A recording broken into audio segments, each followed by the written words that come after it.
The man's feet were firmly locked by his companion, and the other end of the chain was deeply nailed into the stone. His companion only left him a few bullets and a little food, ordering him to hold off the enemy here. Before leaving, his companion viciously warned him to stay here obediently and not to think of running away. As soon as his companion left, the man immediately picked up the gun and began to assemble it. But by the time he finished assembling it, his companion had already run into the woods. At this moment, his top priority was to break free from the shackles and escape from this desolate place. Otherwise, if he was discovered by the enemy troops, he would be captured. He raised his rifle, aimed it at the shackles and pulled the trigger. After a loud bang, the chains, being too thick, did not break at all. The man rummaged through his backpack frantically again and found a pair of glasses, which instantly reminded him of a way to escape. He carefully removed the lenses and stacked the two on top of each other. Then, he broke off a pine branch, cut off the resin on it with a knife, chewed it repeatedly in his mouth, and stuck the softened resin to the edge of the lens. He inserted another pine branch, blew a mouthful of water into the lens, and successfully made a simple convex lens by himself. Then, he took the moss and placed it on the iron nail,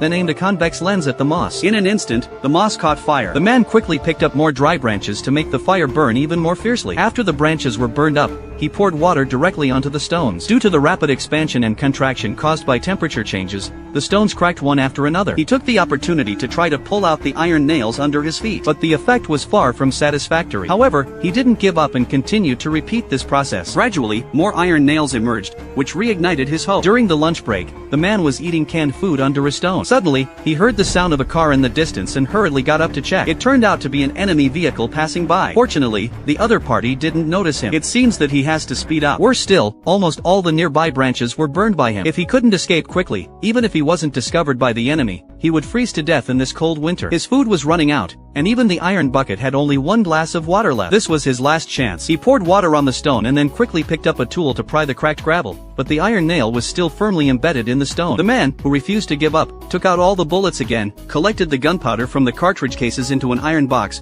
then poured it into a pit in the stone, covered it with a stone, and threw the burning moss in. He hid under the stone himself. He hurriedly got up to check and found that the iron nail was still firmly fixed to the stone. In a fit of rage, he grabbed the nail, held it tightly with both hands and smashed it down hard. The man then grabbed the chain and pulled with all his might. With a click, the iron nail was finally pulled out.